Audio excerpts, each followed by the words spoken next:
What? What? You said hit the button. I hit the button. Oh, you know what would help? If I actually turn up the volume on my phone.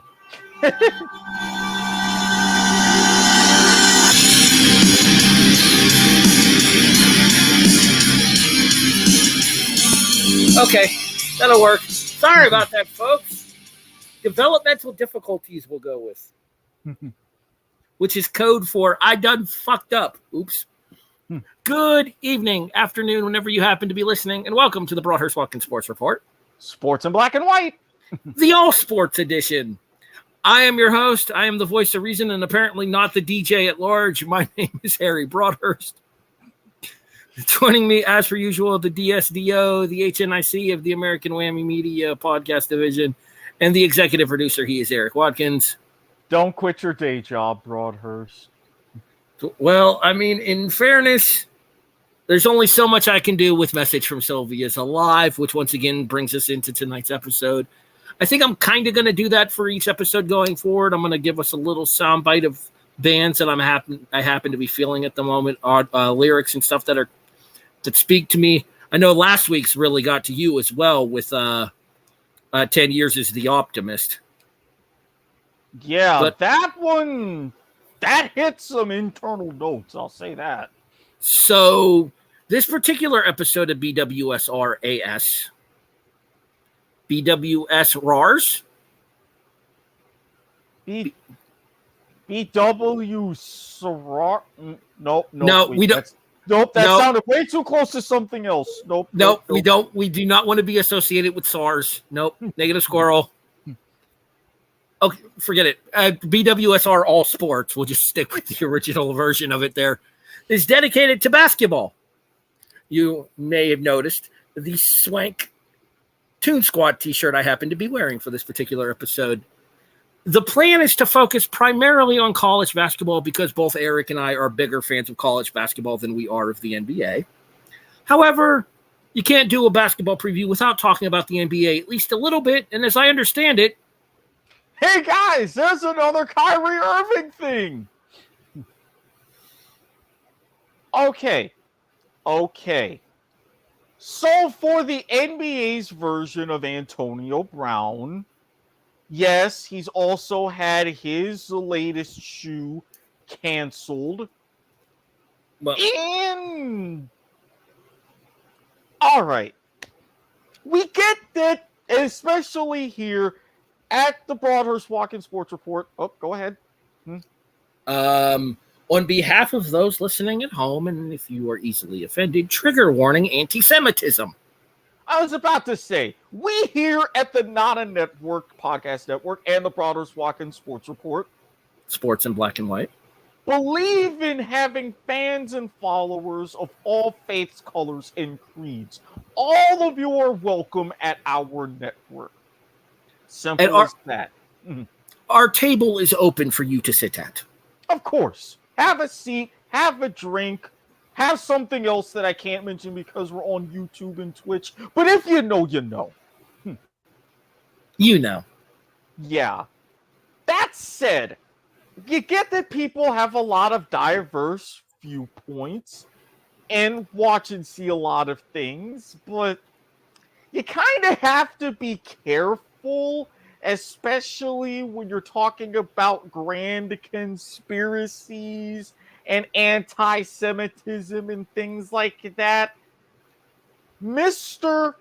Well-documented and on the record, flat earther and anti-vax, Kyrie Irving, in his latest, guess who I'm going to piss off today, got himself suspended for 5 games without pay, and is going to have himself a little tete-a-tete with one commissioner, Adam Silver. Just, all I can ask at this point is why?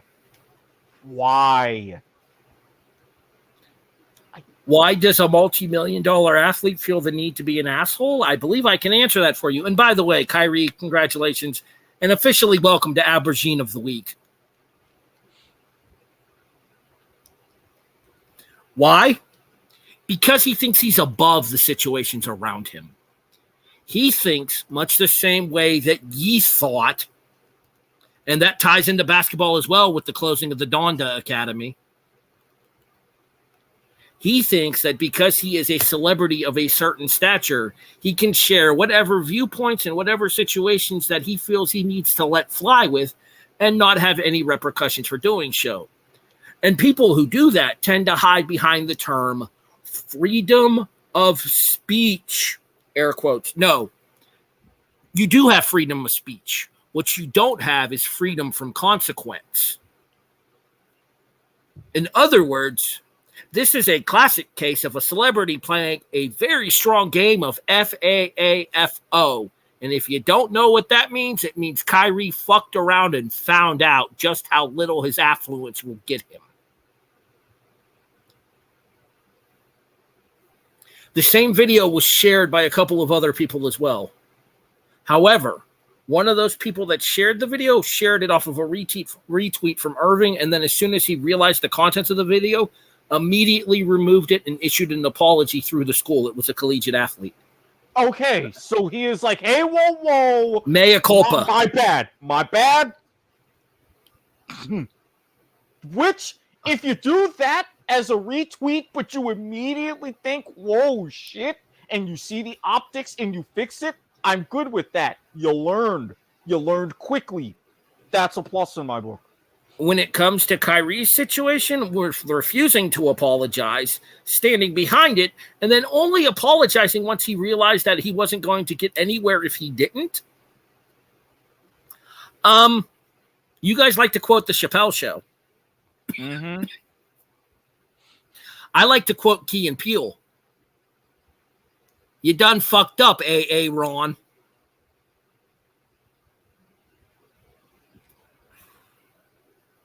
We're all for standing up for beliefs, but again, you really want to consider your beliefs and what others around you believe and how it affects them. Maybe don't stand up for your beliefs if your beliefs make you an anti-Semitic asshole. FAAFO, Kyrie. That's all there is to say. And just think about it like this. Iwe Udoka, yes, that Iwe Udoka, he's been bandied about and getting a second chance in the NBA with different teams. You won't necessarily be so lucky, Kyrie. I think people are realizing what a prima donna this guy is. And the fact of the matter is that everything has to be about Kyrie all the time. And let's call it for what it is. He is very talented. We saw it at Duke. We saw it with Cleveland. We saw a bit of it with Boston. We're seeing some of it with Brooklyn. But your mouth, your attitude, no way in hell does your talent match up with all that. Are you familiar with the Vicky Mendoza scale? Mm-hmm. For those of our listeners that don't know what this is referring to, there was a television show called How I Met Your Mother a while back. And the Vicky Mendoza scale was a parody of the Mario Mendoza line in baseball. The Vicky Mendoza scale was you must be this hot to be this crazy. Mm-hmm. In this particular instance, you must be this good of an athlete to be this crazy. The problem is as good of an athlete as Kyrie is, his crazy is significantly higher. His crazy is like way off scale. And let's face it, with him being as good of an athlete, it's closer to here. It's Kevin Durant's team now. Not that it wasn't Kevin Durant's team to begin with. And I wouldn't be surprised if Irving's looking for a new home at the end of the season. Team number 4. Assuming anybody wants to give him another chance. Because at this point, is it really worth the PR nightmare? Is it? Good luck, Ben Simmons, to you as well. You're the number 2 now. All right. So let's talk. Let's do a little bit of homerism in terms of the NBA, shall we? Mm-hmm. So I'll be the first to admit I am not the world's biggest NBA fan. I follow casually. I watch more specifically as we get closer to the playoffs. These early season games don't do a whole lot for me. I was very worried about the future of the Jazz. Rudy Gobert, gone. Spider Donovan Mitchell, gone. Mike Conley becomes the focal point in Utah, along with Jordan Clarkson. And then Colin Sexton, who we got in the trade with Cleveland. Rudy Gay. Nope. Family show. No, seriously. This is what I'm trying to point out. To the social media guy for the Utah Jazz, you had the perfect picture of Colin Sexton and Rudy Gay like melded together, being the top two guys. I get that. Family show. I'm not going to repeat it, but just think carefully when you're trying to combine last names. Archer? You know what? Yes, this is worth it. This is worth it. This is worth it.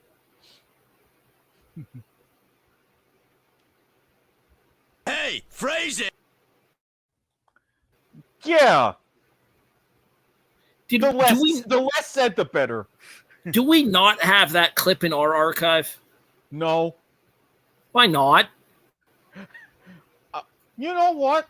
Silly me. Hey, phrase it. It got moved.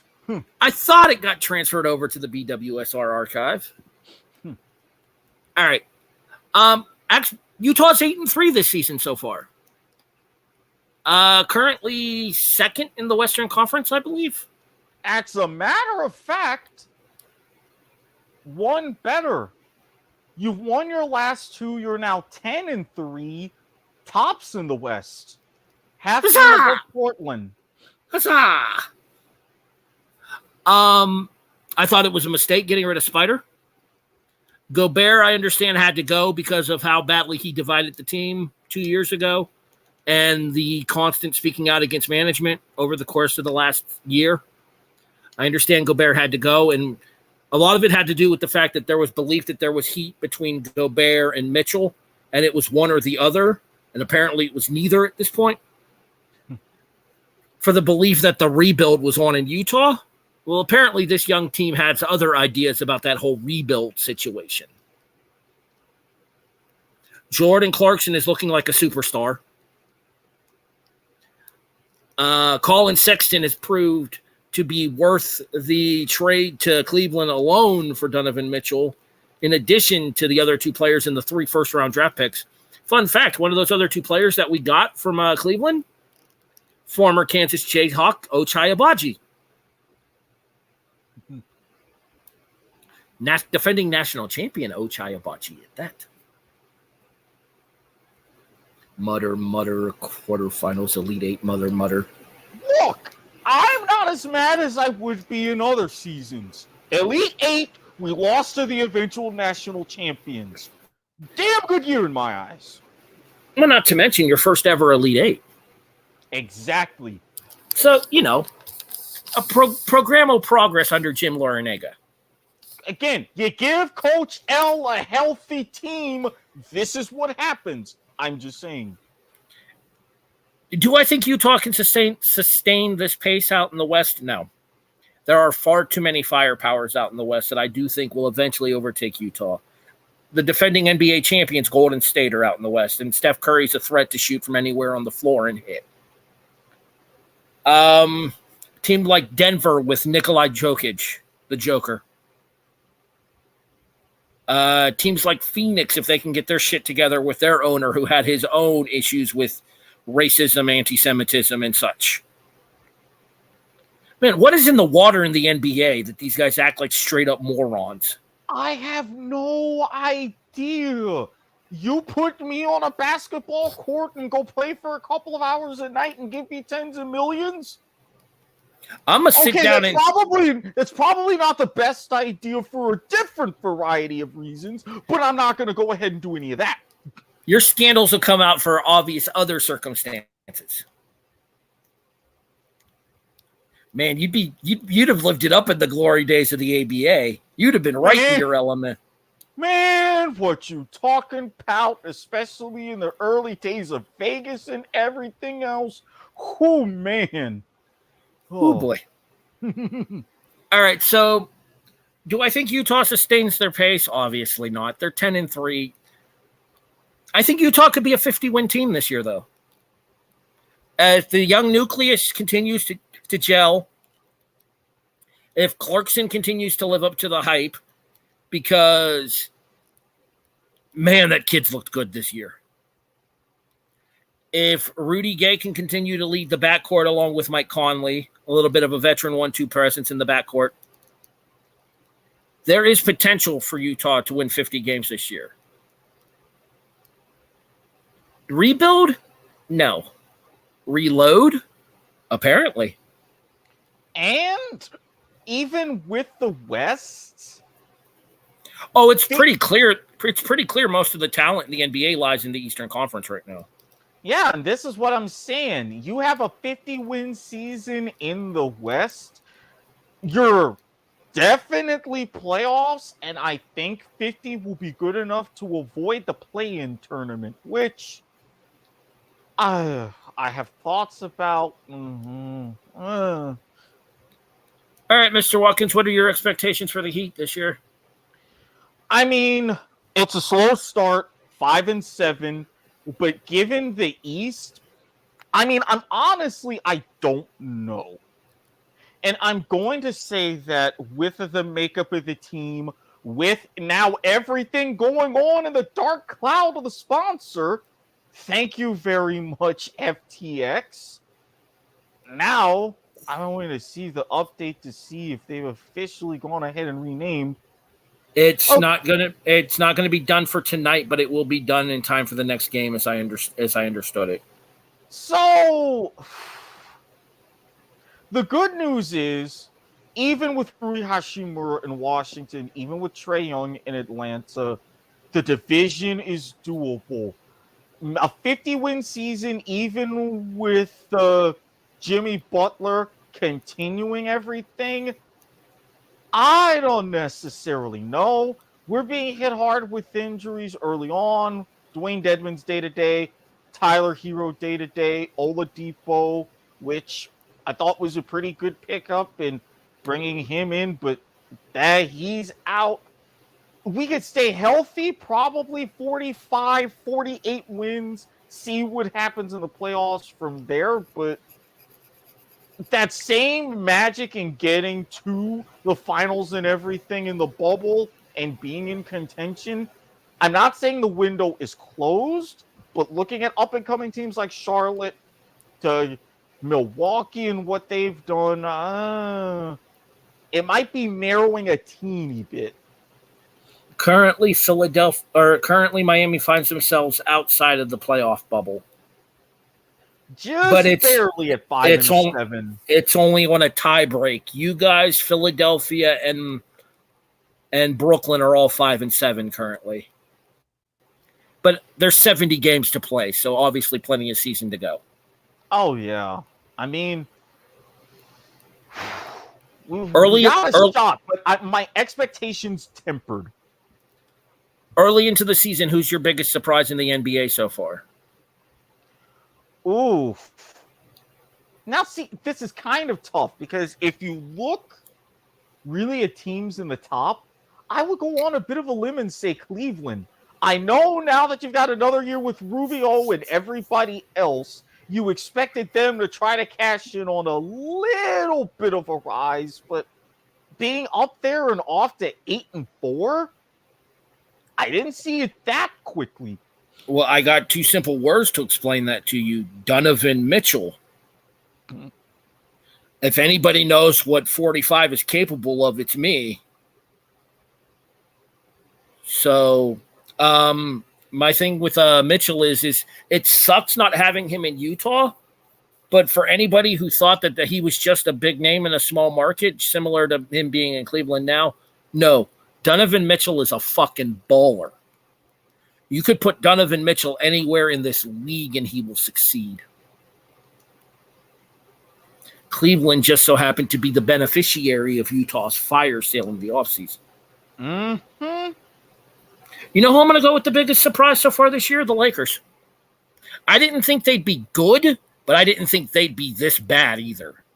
The first time the Lakers have started 0-4 since the 15-16 season. The first time LeBron is on a team that started 0-4 since his rookie year in Cleveland. Which, if I'm not mistaken, up until last year was the only year he had missed the postseason. Correct. The Lakers are 2-10 right now, tied with the Houston Rockets for the worst record in the Western Conference, and actually the worst record in the NBA. By a half game under Charlotte and Detroit. Just about to say, the Hornets and the Pistons are both 3-10. Realistically speaking here, let's look ahead. Let's look into our crystal balls. Let's go in advance in 7 months. Mm-hmm. Let's head to June of next year. If you were to put your money on the two teams playing for the NBA title, who are they?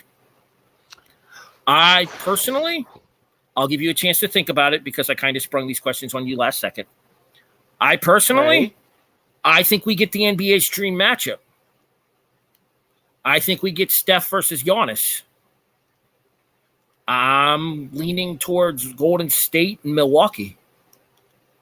Milwaukee's out to the best record in the Eastern Conference right now at 10-2, which is actually the best record in the NBA by half a game over Utah. Mm-hmm. And while Golden State has gotten off to a rough start at 5-7, even with the personal beef that the team seems to have with Draymond Green punching teammates, if there's one thing that we've learned about Golden State and specifically Steph Curry, resiliency is Curry's middle name. And Steve Kerr will figure out a way to get this team back on track.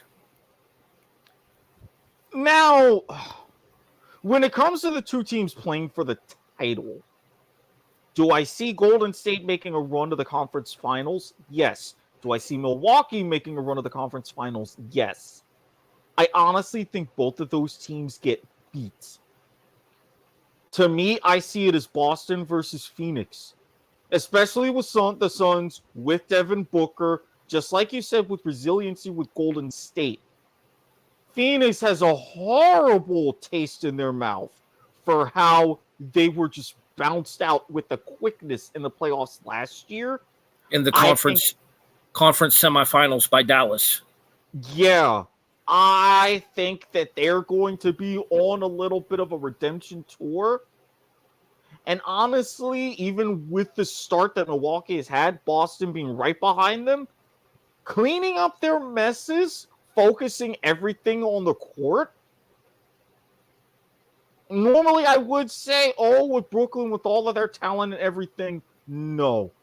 They are a bit far gone. But Boston is right there, and we talk about a dream matchup, a matchup that gave us the greatest NBA game ever played, the rematch of those 76 finals. Golden State actually beat Cleveland tonight, 106-101. We are recording this on Friday, November 11th, for the sake of clarification there. Boston beat Denver 131-112. Utah did not play tonight. Miami did not play tonight either. Utah plays tomorrow, 6 o'clock against Washington. Miami plays 8 o'clock against Charlotte. Mm-hmm. Anything else for the NBA? Aside from that pretty much covers it. We mentioned Phoenix a little bit more and their owner situation. Yeah, thankfully, I think we're good. Well, we talked about the Phoenix situation when it broke a couple of weeks ago. Mm-hmm. And now, unfortunately, we have to devote time at the start of the episode to another entitled asshole in the NBA. Adam Silver, you know what to do. Sit him down. Well, Have a chat. apparently Silver had a conversation with him and said that there is no doubt in his mind that Kyrie is not anti-Semitic. Tell his tweets that.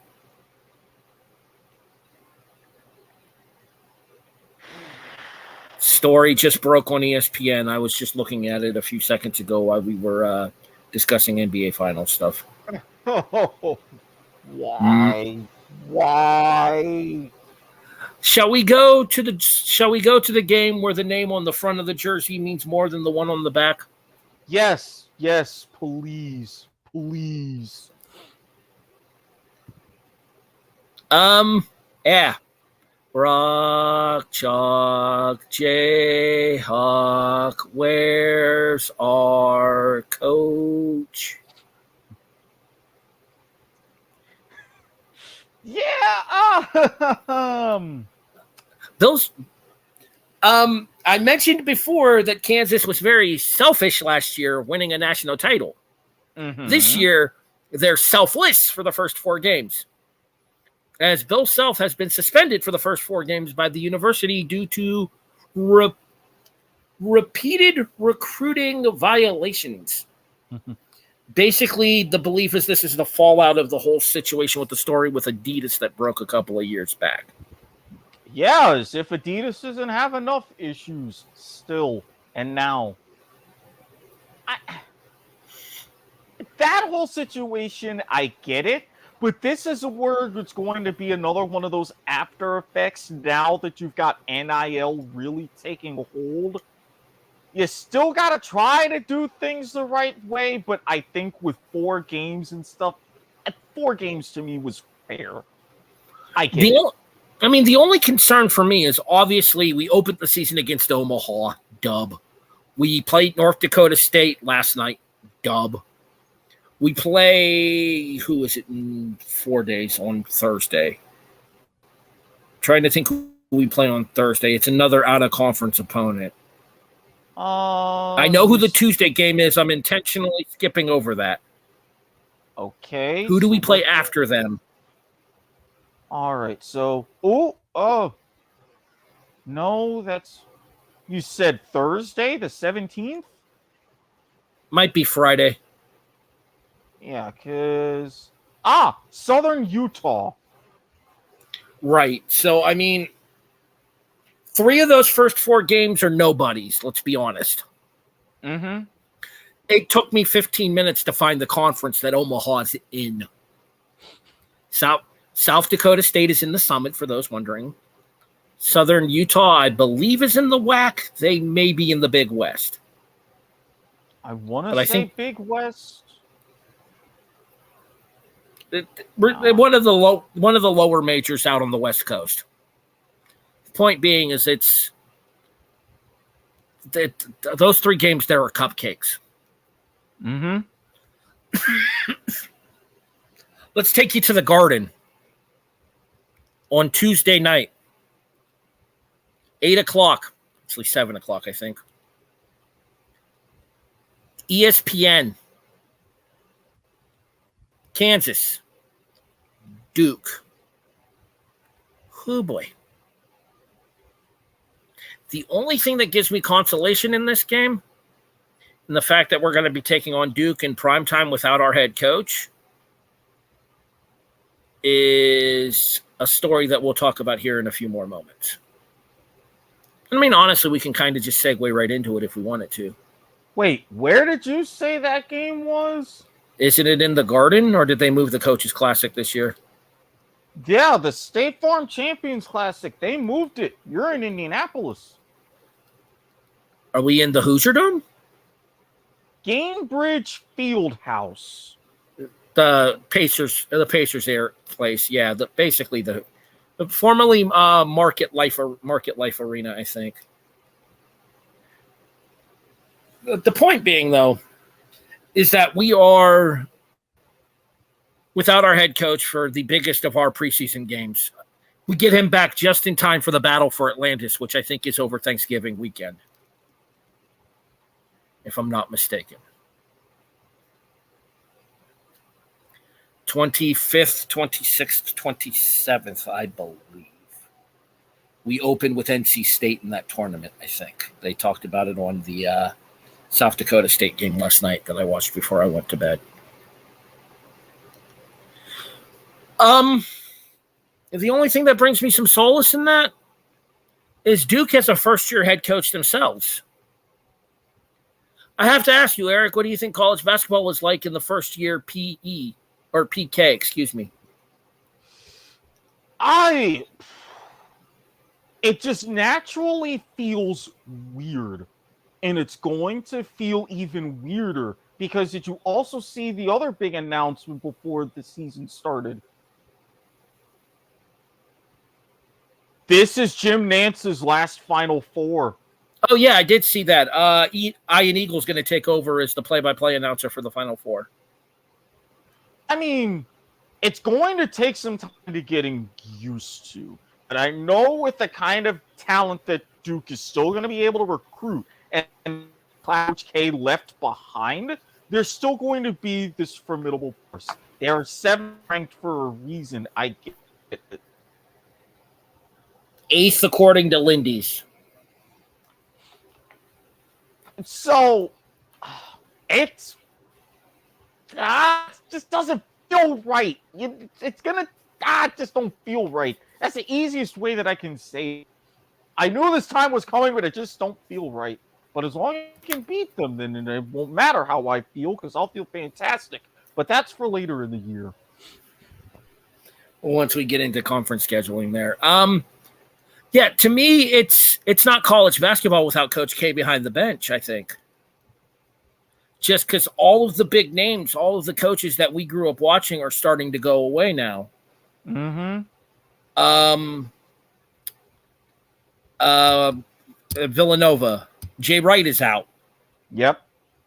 Krzyzewski's gone. Roy Williams is nearing the end of his tenure at North Carolina. All of the names that we grew up watching as coaches are either non-relevant anymore or completely out of basketball. And I think that there's going to be this level of turnover now in these major conferences as you see more and more shifts towards trying to grab those up-and-coming mid-major coaches to be the directional leader for your program going forward. And it's not just going to be the shift in coaches. It's going to be further magnified by, like I mentioned, you're now in just past the infancy of NIL. You've got talks that the NBA is going to be changing the rules, cooperating with the NCAA as far as being able to come directly out of high school, going into the G League, replacing the one and done with the college baseball style 2 or none. So realistically, these next 5 years, as you see these venerable Mount Rushmore of coaches of our generation go ahead and step off the bench. Your Patinos, your Caliparis, your Williamses, yourselves. Yeah, and even, your Boeheims and this and that. You see them going away. You see new influx of players with a new influx of coaches, with a new influx of options. And the money talks, and it's going to talk. And we got to see how college basketball as a whole can really adapt. Maybe this will be a good thing to kind of bring college basketball to back where it was 10, 15, 20 years ago. If things work out and you get these stars developing and the new generation of coaches, this could work, but it's going to be rough in between. Honestly, you know what I could see happening? So you know how we have a 30-team NBA? Mm-hmm. I could see a 30-team G League and each NBA team running its own G League franchises. Mm-hmm. And for those players that don't want to go to college or don't have the academics to go to college, let's call it what it is, academic ineligibility being what it is. True. You could almost see that even scale of players who do go to college and players who go straight into the G League is almost developmentals towards like a minor league baseball situation going towards the majors or towards like an academy situation like we see for most major soccer franchises.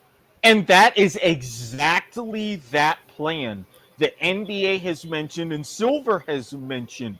We want the G League to have 30 teams. We want the G League and the NBA to be 1-to-1. And they've been working towards that the past few years, and that's almost done. So I think when that happens, you're absolutely right. You come straight out of high school at 18. You either, like in baseball, go to college for 2 years, be draft ineligible, then try to look in the NBA draft, play internationally like you have some players do now, or with that money coming into the G League, you go ahead and sign what is in essence a two-way deal, like you see in baseball, like you even see in hockey. Start out in the G League, and at times during the season, hey, we'll call you up for a 10-day, and as the rules state now, you can call up G League players for a 10-day deal, but once you call them up twice, they're at the NBA the rest of the season, and you see how it goes. The only difference I would see there is the first year of commitment to the G League, I wouldn't let him play in the NBA. And the reason I say that is I would take that first calendar year of games in the G League, and you would have to expand the G League schedule as well in order to get them more used to the rigors of an NBA schedule. Oh, yeah. I think most major college programs play less than 40 games. Yeah, less than 40, and I think the G League season is like right in that sweet spot in between at about 60 games. I'll check that. I mean, if it's 60, then I guess that would be acceptable because you would have that slight graduation from the college level 40 up to the NBA's 82. I want to say last year's national champ, I think Kansas last year played 39 games. Mm-hmm. I want to say we ended up like 32-7 or something like that. Okay, so 34-6. We played 40. Okay, now because I'm looking up with the G League, it does look like they do have just about that 1-to-1, almost. Because they had 30 teams for last season, but one of them was a G League Ignite, that same group of players coming up, deciding to forego college, and you had a Mexican team in there, but their season was woefully short. But I think if they do expand it to 60 games, that's going to be about right. I mean, you put 30, even if you put 32 or 30 teams in, do 58 games. You play everybody twice. Yeah, because right now, a typical season is 50, so that's not much of a stretch. Like it'll give the kids the opportunity to get almost an extra 20 games in, which will allow them to develop their physicality and their ability to absorb punishment over the course of a longer season. You have a chance for more revenue with the extra games for the league itself. And you have the opportunity to see these players develop over a longer scale while acclimating their bodies towards the more physical NBA style. Right. So, I mean, I wouldn't be surprised to see that happen, but going back to it could also mean the end of the traditional college powerhouses, though. Because you're going to see a lot more of the rise of the mid-majors. And what I mean by that is you're going to see the rise of these schools that are developing 3- and 4-year talents that are sticking together for the entirety of their runs together. So like what we see in Gonzaga, where they've had the ability to keep their players for 3, 4, and in some cases 5 seasons with the extra year of eligibility that was granted because of COVID. With what we've seen with the run of a team like Butler a couple of years back, or a team like Creighton that's expected to go on a run this year. you're going to see more and more of those schools develop as they have more consistent season in, season out lineups rather than the constant turnover that you would get at a one and done or a two and done in terms of like a Kentucky or a Kansas or a North Carolina. Right. I mean, look at one of the top ranked teams in the college basketball this year. Look at Gonzaga and the fact that everybody was it was a foregone conclusion that Drew Timme was going to declare for the NBA. And yet here he is back for his senior season. Yeah, and with the news coming from Gonzaga, that's been a vaunted boost in a couple of different directions for them. Dare I say segue? I mean, segue. you know how we do around here. Carry on, Mr. Watkins. The floor is yours. So, the Gonzaga Bulldogs, the darlings of the WAC, who, by the way, that's where Southern Utah also is. I went ahead and checked. Okay, whoa. Not the WAC, the West Coast. Oh, I thought that they were in the WAC too. Anyways, West Coast Conference. See? This is where you would easily get the mix up. But not so fast, my friends. WCC. For now. For now, yes. As you know, with college football and the now what? Pentannual realignment that we're going through, now you have those reverberations to the hardwood. As those very same Bulldogs have been courted, quasi pun intended, by not one, but two of your traditional Power Five.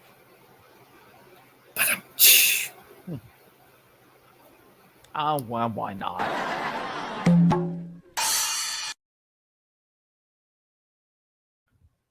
Continue. As what first broke was interest from the Big 12. The Big 12 and Gonzaga talking about, say, hey, why don't you come on over to us? And now, with the soon-to-be departure of USC and UCLA, the Pac-12 is going up to the friendly state of Washington and say, hey, not Washington State. Stay at home? Come with us? What do you say? You know what I could even see, too? So the West Coast Conference is kind of a 1A, 1B situation. Mm-hmm. Gonzaga is the dominant force, but there's another program in the West Coast that is just as consistent in terms of making the NCAA tournament almost every year in St. Mary's. Mm-hmm. I wouldn't be surprised to see the Pac-12 reach out to both schools and say, look, I understand what your guys' rivalry means to each other. You know that we're losing two of our marquee programs. We want to replace them with two basketball powerhouses. This is your opportunity to prove that you guys are as good as you think you are on a major level, to have that schedule builder that you don't get playing in the West Coast Conference, to play Arizona on a 2-game-a-season basis, to play Utah on a 2-game-a-season basis, to play perennial power Washington on a 2-game-a-season basis. Yes, we're losing UCLA and USC. UCLA is probably the marquee program in the Pac-12 in basketball right now. Mm-hmm. But if you're asking me in terms of current day college basketball, Gonzaga or UCLA, I don't think there's any question it leans towards the Bulldogs or the Zags, depending on which name you prefer. Yeah. Both are acceptable. And, I mean, if you wanted to have especially marquee kind of preseason matchups, even outside of these preseason tournaments, look at the distance between St. Mary's and a UCLA or USC. I think they would be amenable doing it, and same with Gonzaga. Hey, we're not playing you in conference or this and that, but you've got non-conference games before the start of the new year. Hey, come on down to Pauley. Come on down, or we'll come up to your neck of the woods. Let's do it. I think that would be beneficial for everybody. 28-4 last year for Gonzaga, 26-8 last year for St. Mary's. Both teams went to the NCAA tournament last year. I believe Gonzaga got knocked out in the second round, if I'm not mistaken. And if you look at not only the Lundys, but Joe Lunardi, the bracketologist himself for ESPN. Mm-hmm. Gonzaga, top of the West Coast, second ranked in the country. St. Mary's right behind at number 2, ranked 44th. I mean, you're looking at probably a 1 seed for Gonzaga right now. Mm-hmm. Obviously, super early into the season, so subject to change. But based on last year's projections as well, you're looking at a 1 seed for Gonzaga and probably a 10 or an 11 for St. Mary's. Yeah, because he's got them right on St. Mary's. He's got right on the bubble. Gonzaga, he sees them as a Final Four contender, which, yeah, that's pretty reasonable. I'm looking at the teams in the West Coast Conference. Mm-hmm. And the problem is there's a comfort in being able to play schools you're familiar with, but there is not a lot of name value outside of the top 3 in this conference. No, I mean, yeah, San Francisco, you've got the historical elements going back to the 50s, nothing recently. Santa Clara, nothing since Steve Nash. Portland, San Diego, Loyola Marymount to a point, but they've fallen off since their heyday in the 80s. And Pepperdine in Pacific, yeah, maybe 15 years ago, sure. Now, bottom feeders. Looking at the 3 maybe from the West Coast, and that's a very, very rough maybe, looking at San Francisco as maybe an outside bubble team. Gonzaga for sure, if Gonzaga is able to have the caliber of season they're capable of. St. Mary's probably, just because of the fact that program has the prestige to match. There is nobody else in the West Coast Conference that is going to give the kind of signal boost for St. Mary's and Gonzaga that a team in the Pac-12 could give them. Or in Gonzaga's case, if the courting of the Big 12 happens, could you imagine Gonzaga, Kansas twice a year, Gonzaga, West Virginia twice a year, Gonzaga, Baylor twice a year? Not to mention they keep their rivalry with BYU, as BYU would move to... BYU jumps from the West Coast Conference to the Big 12 next year. Mm-hmm. Because BYU made the move because of football, going from an independent in football to the Big 12. But their basketball team would leave the West Coast Conference and head to the Big 12 as well. Mm-hmm. All right, so cards on the table. Where does Gonzaga end up?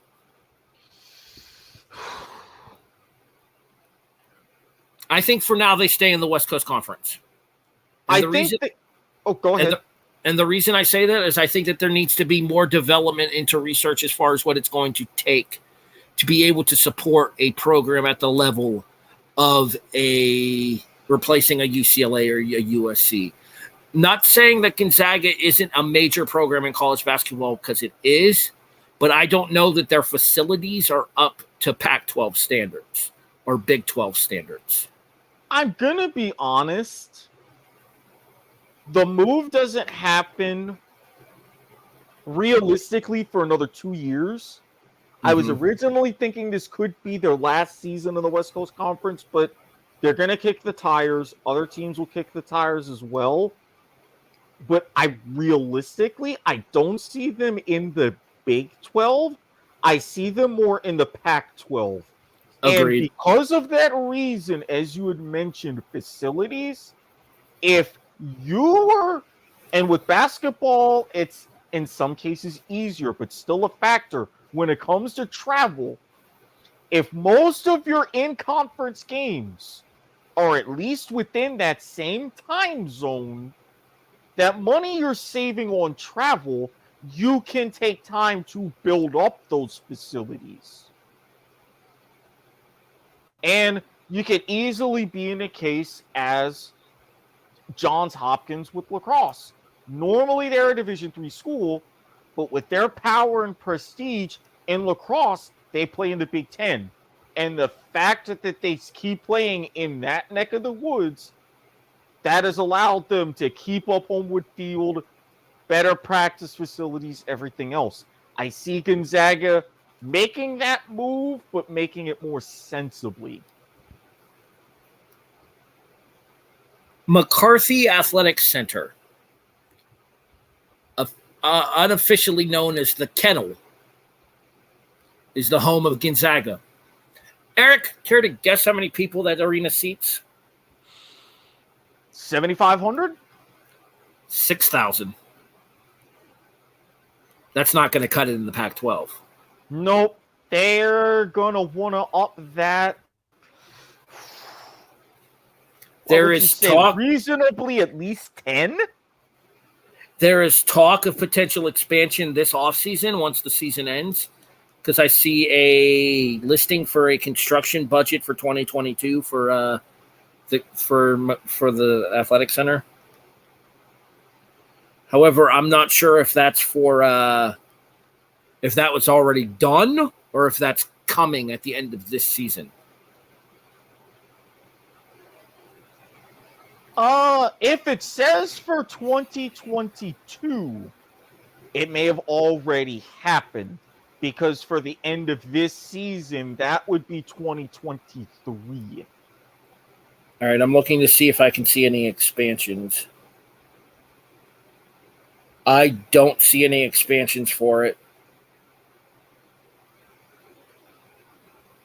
I'm on the non-credible academic resource, and I don't see any expansions for McCarthy Athletic. Yeah, that's something. That's why I say if they can get the deal done, then another year or two with that transition expansion, because magic number in my mind is 10,000, and that's a big ask. I would definitely say it would have to be something along those lines. I would even make the argument that, given the fact that it's the university, the Gonzaga University is probably the marquee focus of Spokane, Washington. I would make the argument that this could be something that you do in joint venture with the city, building an actual arena inside of the city proper, like downtown in the city there, in order to get more people into the arena for Gonzaga games, as well as have that stronger home field advantage. I think. Apparently, there is a Spokane arena. Yeah, I was going to say there's the Spokane Veterans Memorial Arena, because that's where the now IFL Spokane Shock play. Okay, I'm looking. They folded. It seats 12,210 for basketball. Why are you not playing your home games there? Like, I get the idea of wanting to have it on campus for Gonzaga, and we'll move on from this after this. But I get the idea of wanting to have your home games on campus in order to have that campus advantage. I mean, kind of like how the Cameron Crazies in Durham, or the Rowdy Reptiles on the campus of Florida University, or the KU Crew in the Fog. But you can make the argument that with the expansion into a bigger conference, with such as going to the Pac-12, that it's going to be a necessity in order to raise the extra funds to have the extra seating, to be able to compete and keep your facilities up to standard with the other teams in the Pac-12. Now, this is the only argument I can come up with, and we'll tie a bow on this. If I remember correctly, under NCAA rules, if you play in an arena more than 8 times during the course of that season, you are not allowed to play in that arena as a pod for the NCAA tournament. And Spokane, Washington is traditionally an NCAA tournament site. And the fact that they do have some games there, They've got their game against Kentucky at that arena because it's only a 3-minute walk from campus to the arena. Or if not a 3-minute walk, a 3-minute drive.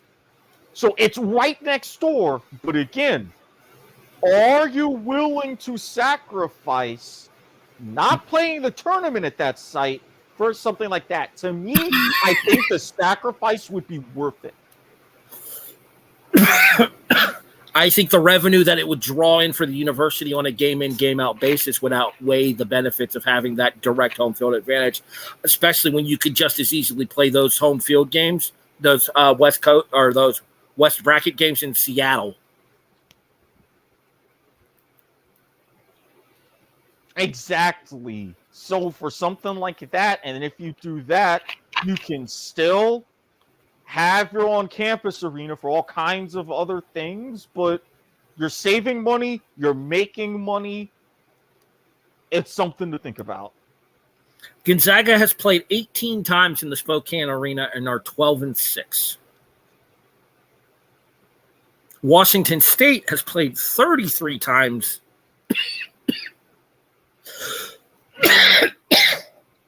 Shit.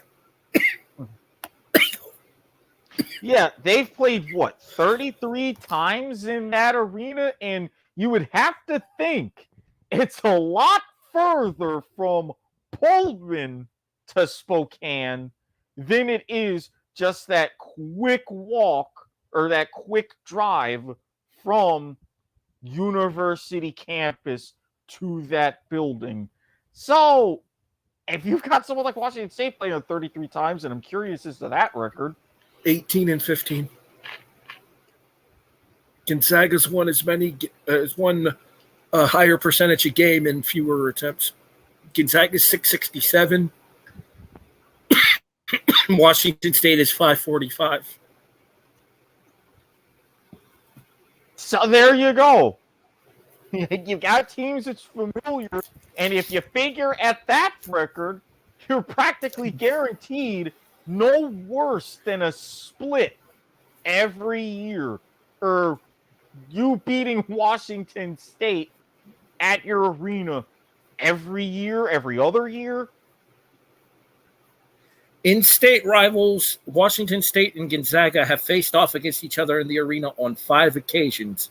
The Zags are up 3-2.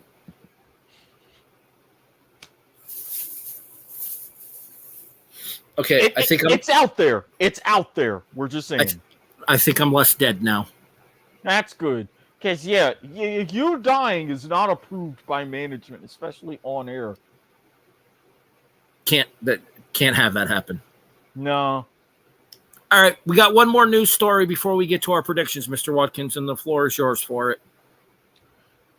So, speaking of Gonzaga and their banger of a game against Michigan State on an aircraft carrier, obviously, what other sport could you play on an aircraft carrier like that? I haven't had a chance to watch the game tonight. I know it was Gonzaga versus Sparty on the USS. I forget the name of the ship, but I know it was ESPN at 7 o'clock tonight. Mm-hmm. So I'm assuming East Coast, unless they played at 4 o'clock in the afternoon on the West Coast. Oh, because I think it was. Hold on. The USS Abraham Lincoln. Located in Coronado, California. So it was an early afternoon West Coast game. Fun fact. Legit, 20 minutes from where my girlfriend lives. Oh, nice. Yeah. Coronado's where she goes to the Pacific Ocean all the time. Okay. All right, so back to it there. Continue. So, game. Game on an aircraft carrier. And we've seen things like hockey games for the Winter Classic and the Stadium Series. They play NHL games outdoors. Fenway, Wrigley. So you get the idea. Strange games, strange venues, but it works. the Field of Dreams game in baseball. Exactly, in Iowa, which I got to get to one of these years.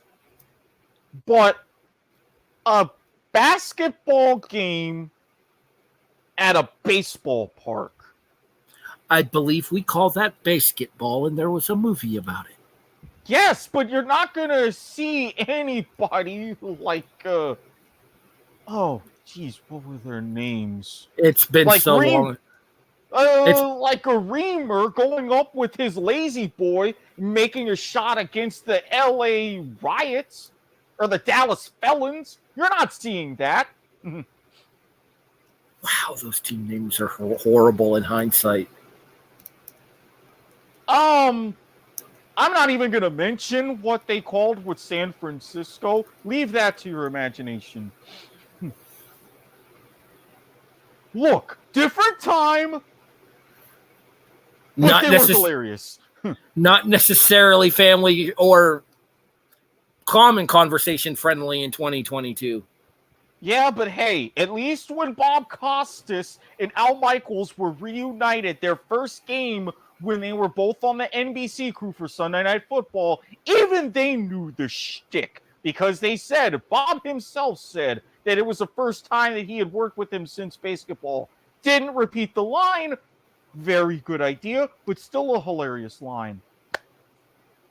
And I'm glad that you mentioned basketball, because the team at that heart of that movie was the Milwaukee Bears. And it just so happens that Wisconsin will be playing Stanford in Milwaukee at American Family Field. Formerly known as Miller Park. Milwaukee Bears, Brew City Classic, Milwaukee Brewers. One of these things is not like the other. That's all I'm going to say about that. But looking at the setup, especially how they have it kind of close to home plate as one of the sidelines and the court it's oriented, you're going to have some fantastic views, but those outfield seats are going to be dirt cheap. So a couple of things. Mm-hmm. One, basketball had Yasmin Bleeth in it. Mm-hmm. Yummy. I always liked Yasmin more than Jenny. Yeah. Overall, yes, and also your particular taste, a further yes. It checks. Not to mention Yasmin's also not, crazy. Also, yes. But no, I think it's an interesting idea to have more and more of these games inside of. Well, look at what they do for like NRG Stadium when they had the Final Four in Houston, or how they converted Lucas Oil Stadium into a Final Four destination in Indianapolis. Mm-hmm. I think the idea of having these basketball games in these different venues, it's an easy production to put together. Absolutely.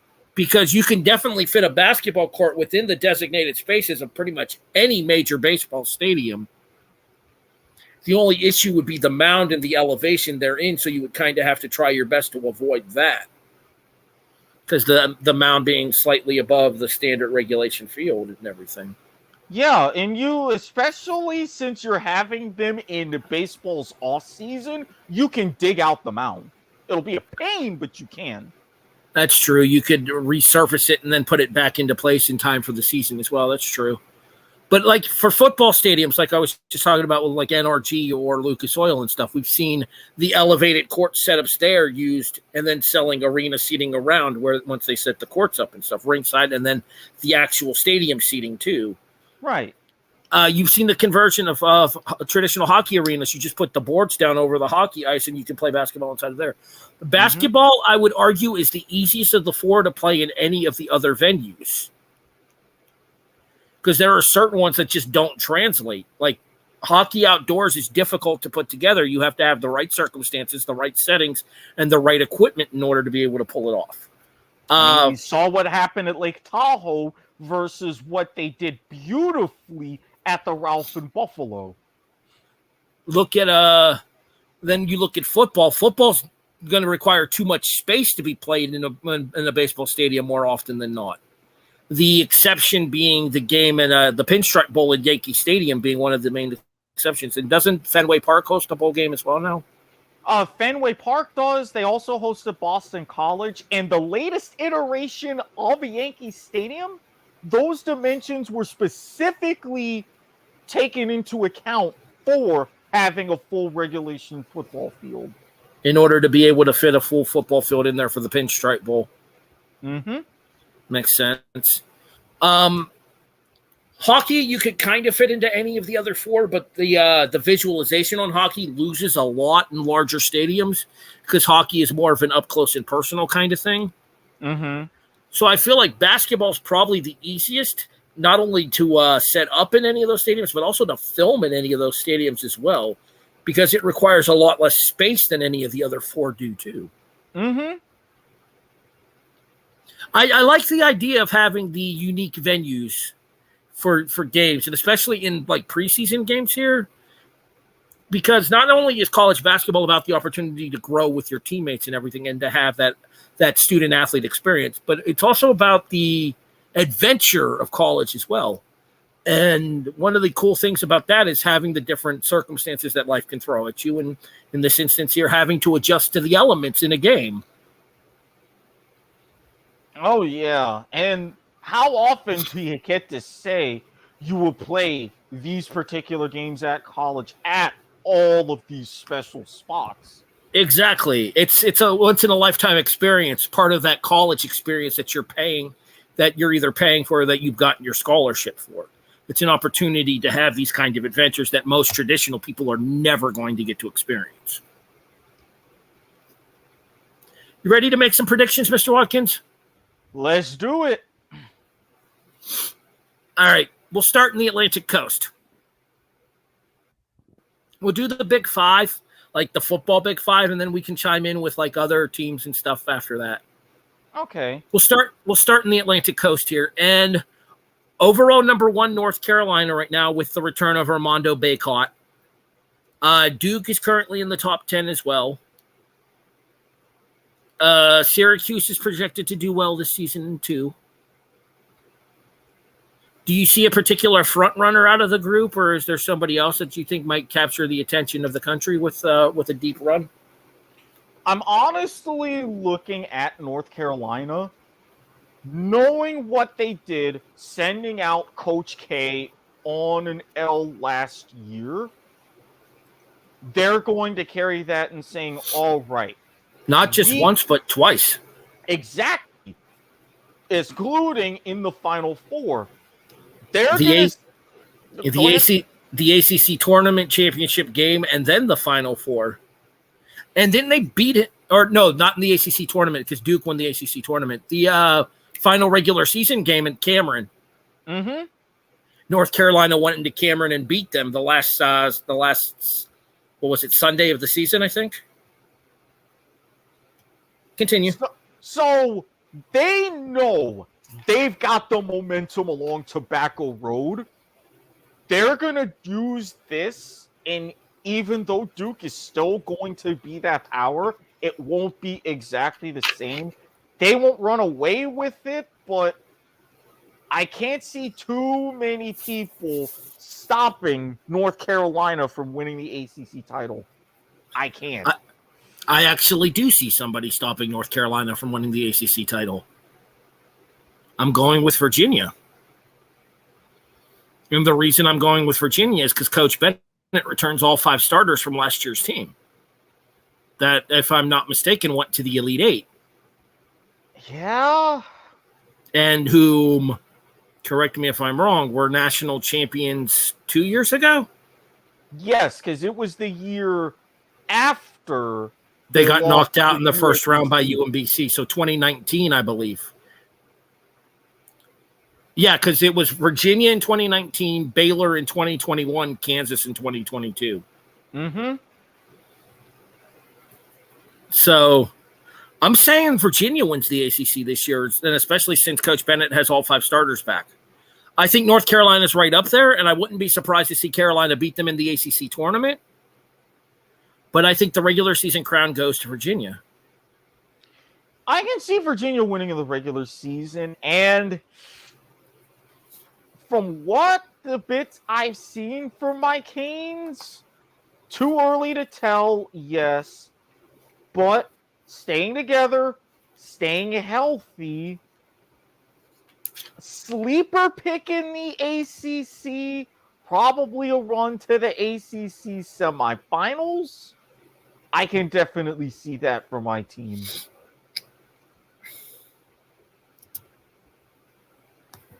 Joe Lunardi's got us projected as 4th and as a Sweet 16 team of the tournament. I'd be good with that. Realistically speaking, are living up to last year's expectations viable? No. Do you think this is a team that can make another run to the Elite Eight? Will probably come close. I think if anything, a Sweet 16 appearance like Lunardi has projected, I'd be happy with that, but everything came together just way too well, and it's hard to even do that back-to-back, given the chaos that is March Madness. Let's move over to the Big 12, and this is the conference that I know the best. I got to be honest with you, I'm a little nervous, and the reason I'm a little bit nervous is the vast majority of the production from last year at Kansas is gone. Ochai Agbaji, NBA. Christian Braun, NBA. David McCormick, G League, I believe. Remy Martin, no longer with the program either. So all of the onus is going to fall on Jalen Wilson and then the big 3 McDonald's All-American freshmen that we just signed as well. Do I think that there is potential in this Kansas team, having watched the first 2 games? I would say yes. However, the first 2 games were against Omaha and South Dakota State, respectively. So you can't really put a whole lot of judging in terms of that. The real test to see how good this Kansas team can be this year comes Tuesday against Duke in Indianapolis, like Erik was saying earlier. Whether or not Kansas is a threat to once again win the Big 12 like we did last year, to win the Big 12 tournament like we did last year, to win the NCAA tournament like we did last year, will all depend on how well this young team gels together, how well Bill Self is able to get these youngsters to buy into the Kansas program, and how much a Lady Luck lands on the Jayhawks side as it did last season. I do think the Jayhawks repeat as the Big 12 champions because I think that we are the most talented team in the Big 12. But this is still a really, really good Big 12. And I would not be surprised if we don't win the conference tournament, even if we do win the regular season title. So, taking that with the conference tournament, you would have arguably something of a 3-headed monster. Yourselves, Baylor, and a lot coming from Texas. If you don't go to, I believe it's Oklahoma City where the Big 12 tournament is every year. I thought it was in Dallas. Really? I know it's around that area between, anyway. If Texas is projected 4th in the Big 12 this year. Mm-hmm. Kansas, Baylor, TCU, Texas. So if you don't win the Big 12 tournament, which out of those 3 do you think would be the team that is the reason why? Baylor, for sure. Baylor won the national title 2 years ago, like we just talked about. Mm-hmm. It was back-to-back titles, and it could have been 3 in a row if not for overtime, because the year that Virginia won the title, do you remember who they beat in the final? Baylor? Texas Tech. Oh, I forgot that was Texas Tech in the final. And they're projected 5th in the Big 12 this year. Huh? So the Big 12 could realistically have been coming off of 3 national titles in a row coming into this season had overtime gone differently for Texas Tech against Virginia. But of those 3, Baylor, TCU, of those 4 technically, Baylor, TCU, Texas Tech, Baylor has been the most consistent program over the course of the last 5 years, and therefore probably the one that I would put the most stock in being able to end the run of dominance of Kansas in the Big 12. Go if I'm not mistaken, wasn't it Baylor that ended the Kansas conference championship streak? So, yeah. Mm-hmm. I mean, the good news is the self-suspension came at the right time of the season. Yeah, getting it out of the way before conference play is key. And Because the reason being is that there'll still be plenty of preseason or plenty of early non-conference games in order for the team to gel under self, while only having that one marquee matchup among the first four. Oh, sorry. Go ahead. Continue. And this is what I'm saying. With all of that, I think Kansas will probably really come together and you'll see them gel in the tournament. But it wouldn't surprise me if you win the tournament as the 2 seed, having to beat Baylor in the Big 12 tournament final. I think they'll probably do enough, maybe by a game or two, to win the regular season title, but you go ahead and you take it in the tournament. Yeah, I would argue that the Big 12 could very easily come down to what happens in Lawrence and Waco when those two head-to-head matchups happen. Mm-hmm. Moving over to the Big 10. I've got quite a prediction for you. You ready? Ready. Juwan Howard reigns supreme. I think Michigan takes the Big 10 this year. To me, with Juwan Howard, I think Michigan really does feel due. If they can at least go, what would it be? 2-2 or 3-1 against Indiana and Illinois? Yeah, conference is theirs. Illinois is actually projected 7th in the conference this year. Not from what? No, that's from Lundy. Lunardi is seeing it differently. Very differently. Lindy's has Indiana, Michigan, Ohio State as the top 3. Ohio State really, honestly, kind of underwhelming in terms of basketball. And you can pretty much swap places from my set of predictions. Indiana, Illinois, Michigan is the top 3. Ohio State in 7th. So it'll be interesting to see what happens with those two programs, specifically Illinois and Ohio State, and how they end up faring, then to see how the two compare and contrast based on the projections that we have sitting in front of us. Mm-hmm. Make sure we put a link to the Lindy's website in the show description. Okay. Good. Yeah. You send it over, and I can add that in. All right, let's move over to. I think that moves us to the Pac-12, doesn't it? That it does, because we've covered those 3 we covered those so far. And then we'll talk about like mid-majors we think we could. We'll go back and we'll get one at Power 5 that is a power conference in college basketball. We'll go back to the Big East at the end. Yep. Just because I feel like. Tilt your camera up a little bit, sir. Yeah. Pick your poison in the den, is all I'm saying. There you go. That's better. That's better. Look, just be glad that I'm still wearing pants, is all I'm saying.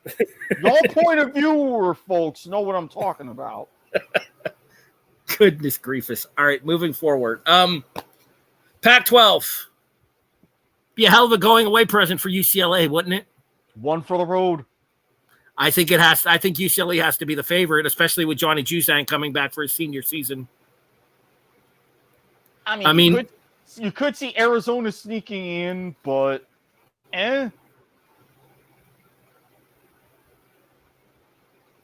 UCLA actually has 2 of the top 5 projected players in the Pac-12 this year as well. Arizona's projected number 2 by Lindy's as well. Mm-hmm.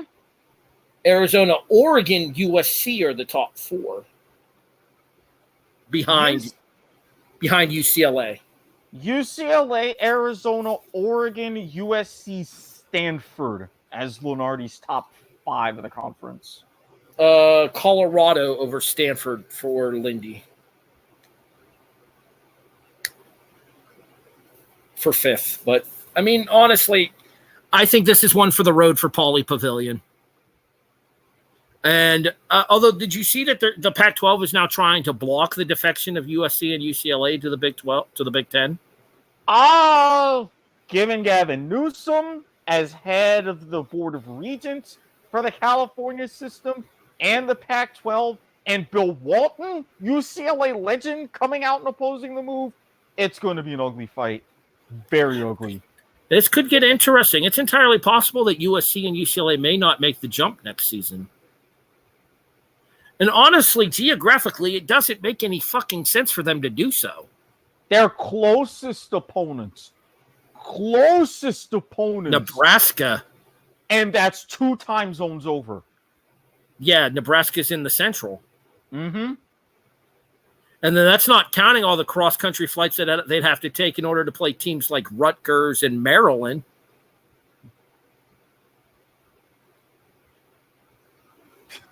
It literally makes no sense for them to move to the Big Ten. Nope. It's a cash grab for football is all it is. And I think that's one of the reasons why we talked about this on the football show before, that I think we eventually see college football breaking away from the NCAA and kind of doing like a tiered system. So many teams in tier 1, so many teams in tier 2, almost like a promotion relegation style system. That has been suggested in the college football fandom so many times. And honestly, I see it maybe promotion relegation, but I definitely see it more a college football super league. You bring the top 48 or 64 teams, basically your whole Power 5, put them as their own thing and do battle. And let the NCAA still have status over the group of 5 schools, the MAC, the American, the Mountain West, the Conference USA, and the Sun Belt. Mm-hmm. Because the fact that there's already been talks about expanding potentially the men's basketball tournament. They had those conversations. They're having conversations about that very Super League idea. Give it 3 years and see how it shakes. So we're in agreement, though, UCLA for the Pac-12. Easily. All right, let's move over to the SEC then. And I'm going to throw out a bit of a surprise pick here. Even though F them, I would not be surprised. I would not be surprised to see Tennessee take the SEC this season. I think that Kentucky's youth is going to catch up to them at some point, and it has in exchanges in the past. Look at what happened in the first round of the NCAA tournament last year. Hello, St. Peter's. I don't think Kentucky's going to be able to keep up the reign of dominance that it's had going in the SEC. You have had Calipari complain on record about the one and dones, even though those are the kinds of players he specifically grabs to thrive in Kentucky's system. I'm going to not 100% fully agree with you. I think that it's going to look a lot like that dominance in the regular season. And with how the SEC operates, the regular season record counts as far as like SEC championship and yada, yada, yada. The single buys and the double buys in the SEC tournament. Right. But I think Tennessee could be sneaky enough to cause a thriller of an SEC tournament final and beat him that way. I think to Kentucky, they're going to get so wrapped up in saying, oh, we've got this, like they've done before. 18-0 SEC season, we're champions. And again, how the SEC does with record books and official stats and all that, they're going to let their guard down, and that's when Tennessee will strike. General consensus preseason player of the year in Oscar Tshiebwe. Do you believe the hype? Not yet. Not yet. And I'm going to say no, and the reason I'm going to say no is because of Drew Timme coming back to Gonzaga this year. And I think Gonzaga is going to have something to prove after last year's early NCAA tournament exit. I believe they got knocked out in the second round last year by, I want to say, Whiskey. We'll confirm that for you. I'm almost certain they got bounced in the round of 32 last year. Usually Lindy's puts the last year's bracket at the back of the magazine. They didn't do that this year, which is a little bit of a bummer. I was hoping. Last year they got to the Sweet 16 and they got knocked out by Arkansas. Huh. Maybe it was 2 years ago that it was Whiskey in the round of 32. Mm-hmm. Because they beat Georgia State and Memphis last year to get to the Sweet 16. They lost to Arkansas. Arkansas lost to Duke. Gotcha. Okay. So we took a moment to talk homers. Let's go ahead and do so in the SEC as well, shall we? Mm-hmm. You know what I've always said about college sports? Penn State in football, Kansas in basketball, Florida in everything. So let's talk Gators. And the beginning of the Todd Golden era with the Gators here is now underway after a victory on Monday night. And now game 2 was tonight, actually. I have not had a chance to watch it yet. I will be doing so once we wrap up on this particular episode. That's probably going to be my background noise as I lay down. In order to call it a night, I'll put on the Gators game because we're playing Kennesaw State, I believe. So it's going to be another one of those out-of-conference cupcake games in order to get the team ready. Because I think we're playing in one of the major preseason tournaments this year, but I'm not sure which one we're in. I know Kansas is in the battle for Atlantis. I think Florida might be in the NIT tip-off, but I'm not sure. I'll have to look that up and get the schedule for that for sure, one way or the other. But the point being is Florida returns their best player from last season in Colin Castleton. He is projected first team All SEC. Florida looked good in their preseason in the regular season opener on Monday, but again, cream puff schedule. The main question is going to be is how does Todd Golden gel against increased competition? We talked about Gonzaga moving towards either the Big 12 or the Pac-12 and the elevation and competition that would come with that. Do you remember what Todd Golden's previous job was, Erik? No way. University of San Francisco. Them sneaky dawns.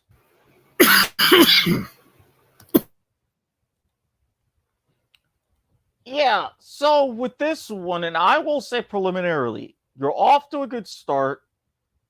National rankings, you're not quite bubble top 25. You're next to it, but Lenardi is kind of having a bit of trepidation, predicting you 7th in the SEC. We're projected 8th or 9th by Lindy, so that's not really a surprise. We're also on the 7 line on the 8 line, on Lenardi's latest version of bracketology. I think he has us matching up against OK State in the first round, if I recall correctly. The Midwest bracket, I believe.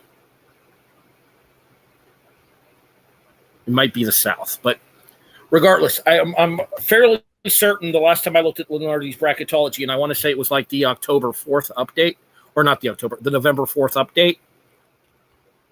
Well, funny that you mentioned that, because I happened to pull up the November 8th update. And you're in the East bracket. Okay. You're down to the 9 line.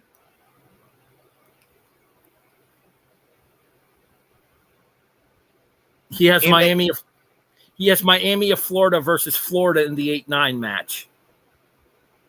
Who's the 116 there? I mean, I don't really care about the 16, but Gonzaga and Norfolk Mother. State. That would suck. Congratulations, you made the tournament. Oh, here's Gonzaga. Motherfucker. I got nothing. All right, anyways. But so expectations are raised, especially now that Mike White is gone, although I genuinely think Mike White got a bad rap at Florida. I don't think that he was as appreciated as he should have been for the success that he had. We've had this conversation before as well, where you don't want to be the guy that follows the guy. Right. Mike White was the guy who followed the guy at Florida because it went Billy Donovan, Mike White, Todd Golden. And I for all the success that Florida had with White as the coach, including a Sweet 16 appearance under him, the specter of those national titles that were achieved under Donovan always hung over Mike White's head, and the fan base was never satisfied with what White accomplished, despite having clearly nowhere near the talent level that Billy Donovan had with his Gator program. Well, I mean, yeah. When you look at Billy Donovan and his success, look back with those back-to-back national championships, that's hard to replicate, period. That's what got him his NBA job. But Golden, as you said, being the guy that follows the guy, good position overall. Expectations are tempered.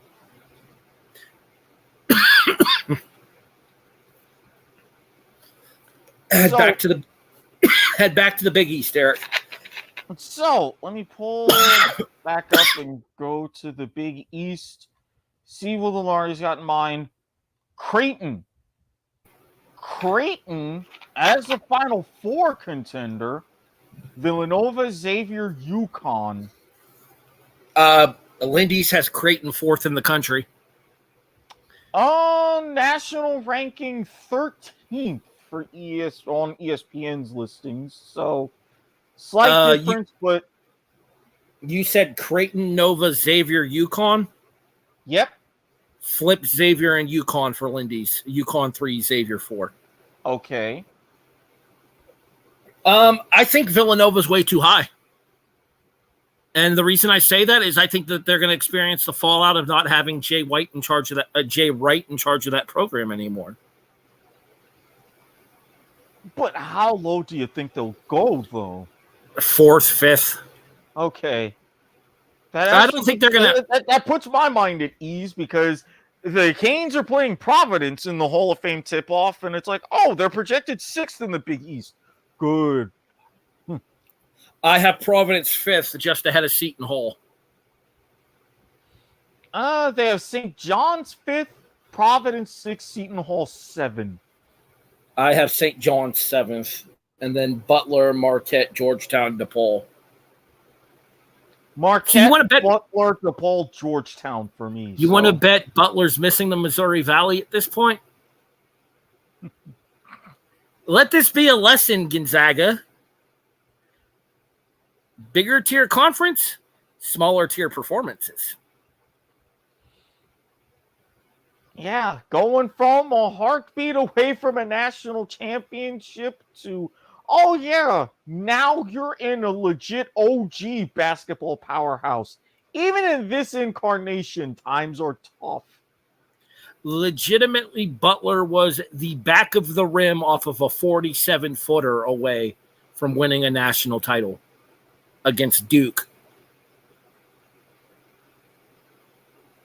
And now they're projected 10th in the Big East. Oof. How the mighty have fallen. All right, so other teams that we haven't discussed right now. I mean, obviously, first and foremost, even though we talked about them earlier, all Mark Few does is win. Mm-hmm. And it'll be another West Coast Conference title for Gonzaga. Mm-hmm. And probably relatively easily because while St. Mary's is good, they're not Gonzaga good. True. Expectations are probably, like you talked about on that one line, Lindy's has them ranked 3rd in the country going into the season.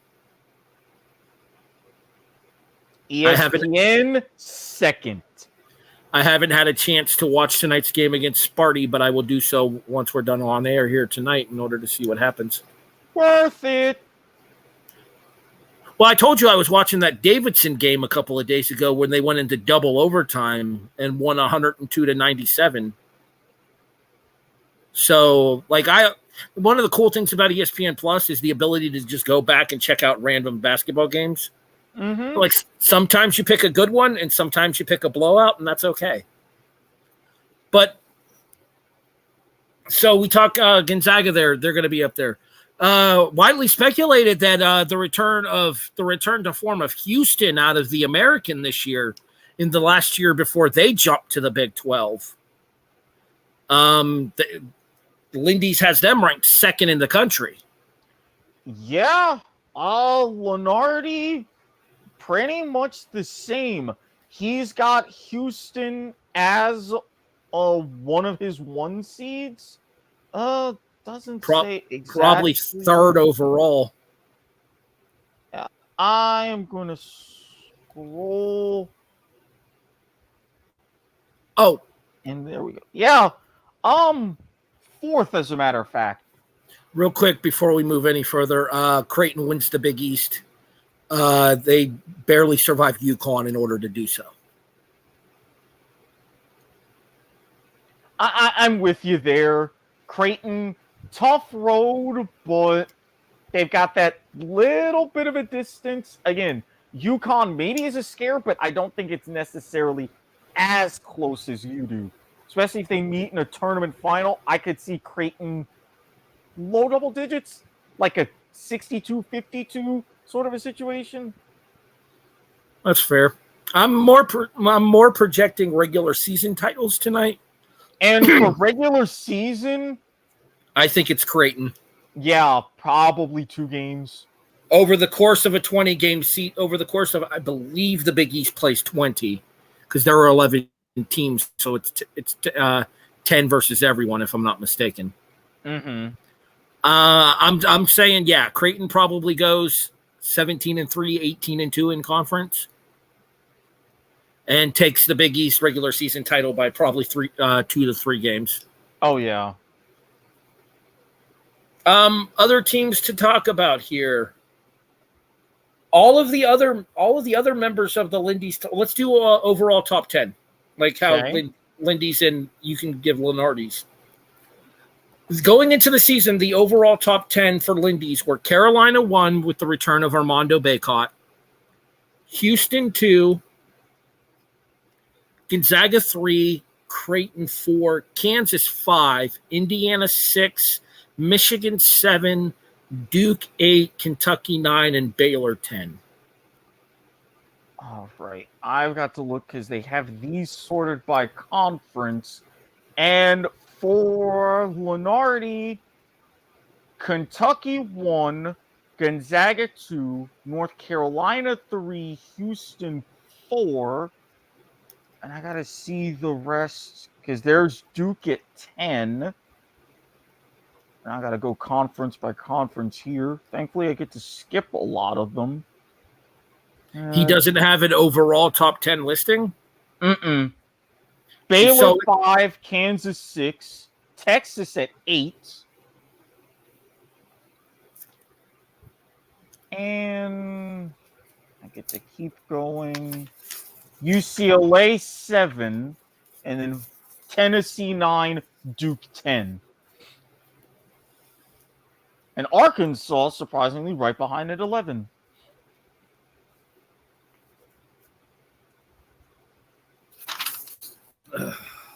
I'm looking for the Lindy's top 20. There it is, right there. Okay. I'm pulling up the Lindy's top 25. Okay. Seeing if there's anybody in here that I think. My pick to win the ACC, Virginia, he has at 11th. He's got your Canes at 13th. That, like I said, ACC top 4 seed, semifinal run, that would be great for me. Yeah, needless to say, as far as national rankings, Lenardi is nowhere near that kind. Well, yeah, especially since he has you on the 8 line. The good. 31. Ouch. The good. Has this program ever received as much attention as when, in the spring, Nigel Pack jumped from Kansas State for a reported $800,000 in name, image, likeness cash? And then Isaiah Wong went looking for his bag. Well, both are in Coral Gables, and this program looks to have taken the biggest leap of any in the game's new economy. South Beach, South Beach, South Beach. If there was ever a time for Coach L to do what he did, taking the team to win the Elite Eight. The bad. Cameron McGusty and Charlie Moore were major contributors and have finally exhausted their eligibility. Mm-hmm. Yes, there is talent, but very little track record of this program keeping up with the ACC's power brokers. And the fact that overall the roster, yes, we've got Jordan Miller as a redshirt senior. We've got a couple of other redshirt juniors, but we're still a lot of freshmen, true freshmen, one redshirt freshman in Ja'Kai Robinson, sophomores. That's why I'm not expecting a lot of last year's success. But again, ACC tournament semifinal, top 4, and parlaying that to a Sweet 16, that's a great year for me. These are new days, and perhaps this is a new power, or at least a team riding the NIL wave for a bit before it crashes. Whatever the case, if Pat can stroke, family show, Wong is the nation's best player casual fans have never heard of, and this team might have a chance at repeating last year's Elite Eight performance. I wouldn't complain. Would not complain. Give me 1 second. Gotta fix the screen real quick. Okay.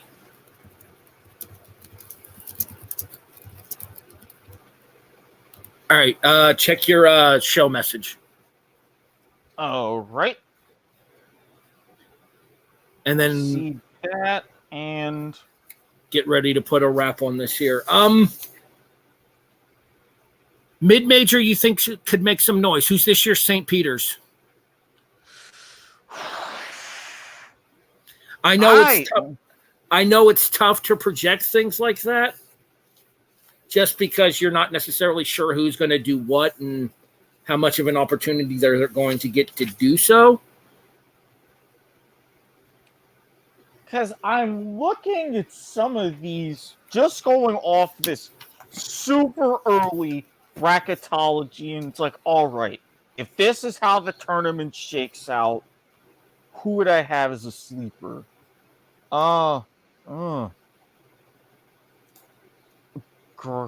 Grand Canyon? Well, if they're the AQ, they are the projected winners of the WAC, according to Lindy's. Same here, projected winners, and man, if they could go ahead and beat what would be in their current matchup, Creighton, they could get really scary. I don't see them surviving Creighton. You know who I think could be a potential, a major potential bracket buster? A team that I thought was going to be a bracket buster last year and is returning. Oh shit! They lost 4 of their starters. That's not great. Who are you thinking of? Vermont out of the American East. Well, even with losing those starters, Lenardi, the 4-13 in the West bracket against Arizona. Oh, I think they could take Arizona. If they take Arizona, and then they could potentially go up against San Diego State, yeah, that's a easy run to Vegas. Looking for other teams that I feel like could potentially spoil some people's brackets. Give me a quick second here while I do so. Oh, because I'm looking at already some of these infamous 5. Oh, shit. Oh, yeah, that's a good idea. Who are the projected 5-12s? And I'll tell you who I think could be Cinderella out of the 12s. In the Midwest, Illinois, Drake. I think the Illini have too much for Drake. In the South, Auburn, Furman. Paladins have been really good out of the SoCon over the last couple of years, so don't be surprised if you have to put some respect on their name. And in the West, as I mentioned, San Diego State, Toledo. Oh, Toledo's been really good here in the Mid-American. They are considered... Toledo would be the one that I would circle out of all of them so far. And then what's the fourth and final? In the East, TCU against the play-in winner from Wyoming and Rutgers. Nah, it's TCU. I think the Big 12 schedule will toughen TCU up for that there. Of those 5-12 matchups you said there, of those 5-12s, I think Toledo is probably the one that would make the biggest run. Yeah. Toledo is a team that I would be looking at. Oh, poor Towson. Who does he have Towson matched up with? Virginia. Oh, yeah, that doesn't work well for Tony Bennett's style. But if Towson can get hot, then they have a chance. Because look at what happened with UMBC. Exactly, but even more so, we talk about them on the football field. Liberty? I'd be potentially worried if I was Nova if they have to go up against Liberty. I think I had Liberty pulling an upset in last year's tournament. I don't think it came to fruition, but I think I had them pulling. I want to say they were a 4-13 last year against Ole Miss, maybe. And I know I had them in their first round matchup. No, this was the wrong page.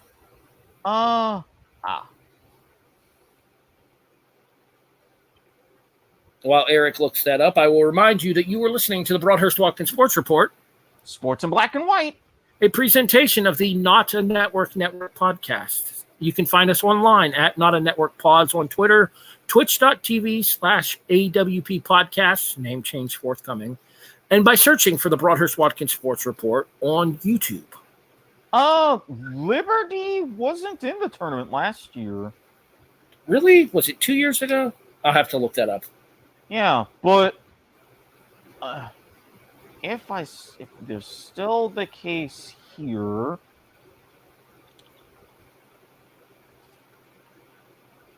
another one which you kind of wonder about the hire in not quite a vacuum, but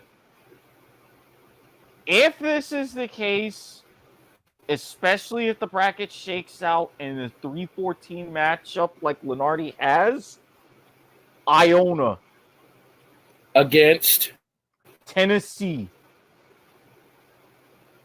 See, I have Tennessee winning the SEC though. Right, he does not.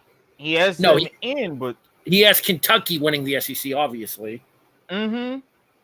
But the reason why I say Iona, remember how we talked about all of those coaches? Even with the scandals, Rick Pitino. Yeah, I actually knew that. Because he took them to the NCAA tournament last year. Mm-hmm.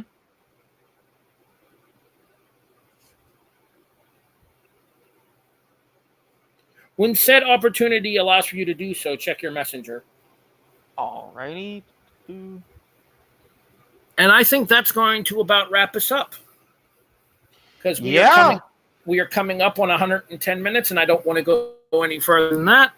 Specifically with this being the college basketball. I mean, we talked college basketball for like an hour and 10 minutes, so I'm not surprised. If we would have done just college like we planned, then we would have been right around that 78, 75-minute mark. But since we worked the NBA stories in at the top and some NBA predictions too, I'm cool with almost 2 hours here. Oh, yeah. Preview shows, they go a little bit longer than usual. It's no big thing. Just because we like to go a little bit into more in-depth analysis than we have the ability to bring to you on a week-in, week-out basis with our format. Speaking of which, guess what? another preview show next week, and don't be surprised if this one's a long one, folks. As Mr. Watkins and myself preview the 2022 World Cup, which kicks off 2 days after, I believe, if we go back to Thursday. First games are on Saturday, I believe, the 19th. Sunday the 20th. Great. I'm going to miss the first couple of weeks of the tournament. I'll be out of town on vacation. I leave on Sunday morning. Well, I mean, considering Qatar, time zones are going to be an issue anyways. Ooh. I'll be able to watch on the Fox Sports app on demand. So yeah, we'll go into group by group breakdowns. We won't project full order of finish, but I would like to do 1 and 2 from each group, so that way we get qualifies to the knockouts. Our 16 knockout teams, and then we can kind of put our. If you want to pull up one of those little printable brackets, and then we punch in our A1 versus B2, B1 versus A2 matchups, and then predict straight through. I just filled out mine on Fox Sports. I'm pretty excited about it. I think I did decently. So we'll have to see what happens. Oh yeah, and I will tell I'm going to be covering this weekend. And I will tell you that I actually agreed with Rob Stone on a lot, so I feel like I'm doing okay. Because if there's a guy on Fox that knows his soccer, it's Rob Stone. This is true. Taking into account my previous World Cup predictions, and this being a little bit of a wild card tournament being in the Middle East, I'm going to have some surprises, but I will justify those surprises. I will say this much for Team USA fans. Do I think Team USA gets out of the group? Yes. Do they go any further? Not if they get the matchup I think they get. And I got 3 simple letters for you for the matchup I think they're going to get. You ready? Mm-hmm. VVD.